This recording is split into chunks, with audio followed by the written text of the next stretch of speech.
I absolutely agree with you, Dr. Ho, about how detrimental the impact of untreated hearing loss can be on relationships. And even based on my personal experience as a clinical audiologist, I find that with the hearing aid wearers that I've managed, those that have better quality social interactions are those that are often, first, they start wearing their hearing aids earlier, or they optimize the usage of their hearing aids, and that eventually leads to better quality of life and better outcomes.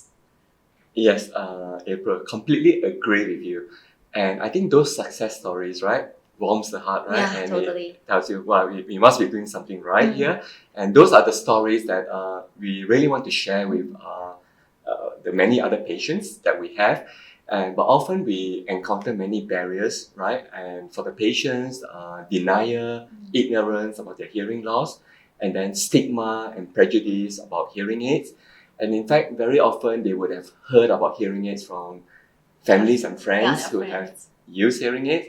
And often they will come up with comments like, oh, the hearing aids are not really that helpful and they are noisy, right? This thing about hearing aids that's a very being common, noisy. Yes. Yeah.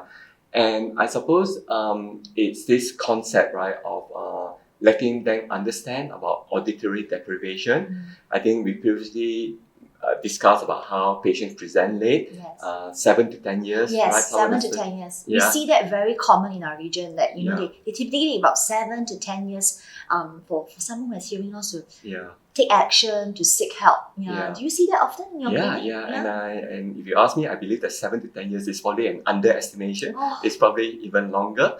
But the why is that important, right? Because it's about the function of the brain when it comes to hearing.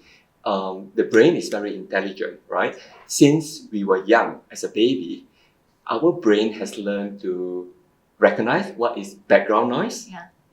Within the home, the sound of the fan, washing machine, traffic noises outside, and to differentiate that from the useful sounds. Conversations, right? Speech sound. That's how we build human relationships. It's like a filter. Yes. And the brain does this automatically, right?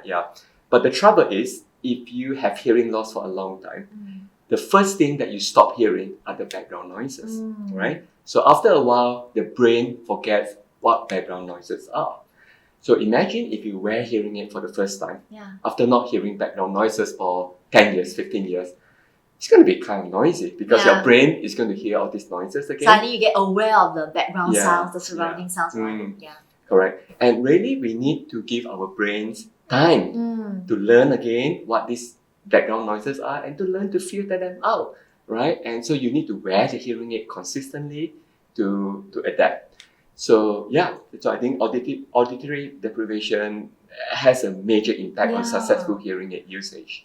Absolutely. No wonder, this is actually what we sing and what we say in our clinic as well. We often tell our patients, look, you don't just hear or listen with your ears, you actually hear and listen with your brains as well. And in fact, recent studies have also shown that, our brains require auditory stimulation to keep active, and that actually reduces the risk of cognitive decline, correct? Yes, I'm glad you brought this up because over the last 10 years, there has been so many studies done around the world, including in Singapore.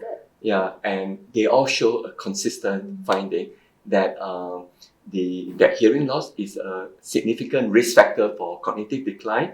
And when you analyze the data from all these studies, the scientists came to the conclusion that hearing loss is the number one modifiable risk factor for dementia. Number one modifier risk factor. Yes. Wow, such a strong correlation. Correct.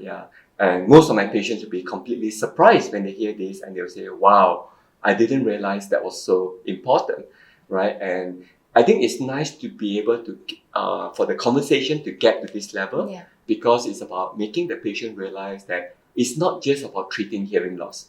It's about improving quality of life, improving communication, keeping the brain stimulated, and ultimately it's about reducing your chance of getting dementia.